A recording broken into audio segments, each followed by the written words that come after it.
હર હર મહાદેવ મિત્રો તમને જો દાઢનો દુખાવો જોરદાર ઉપડ્યો હોય તો તેના માટે એક નુરખો છે. તમારે પોપિયાના સીલનું એક પોતું કરી અને આવી રીતના રૂ પલળી જાય એટલું સીલ લઈ અને દાઢ જ્યાં દુખતી હોય ત્યાં મૂકી દેવાનું છે. 100% તમને રાહત થશે અને દુખાવો તરત મટી જશે. ને બીજું કે પોપિયાના સીલથી તમને ઘણા કહેતા હોય કે મોઢામાં મોઢું આવી જાય, તો એવું કંઈ થશે નહીં. 100% મારો અનુભવ કરેલ છે. ગમે એવો દાઢનો દુખાવો ઉપડ્યો હોય તો આ રૂનું પોતું કરીને મૂકી દેજો, 100% તમને રિઝલ્ટ મળશે. અને જો તમને પેટમાં ગડબડ રહેતું હોય, કબજિયાત થઈ જતું હોય તો પાકલ પોપિયાનું સેવન કરવું.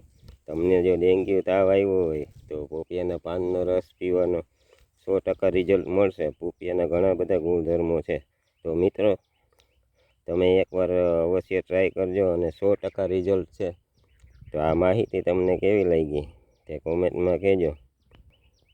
મિત્રો તમને ગમે એવી ઉધરસ થઈ હોય તો આ જામફળીના પાન છે, તે પાન તમે 2-3 ધોઈને ચાવી જવાના.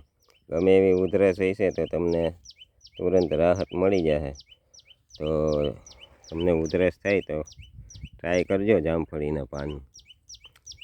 ચાલો મિત્રો, જય શ્રી કૃષ્ણ, બાય બાય.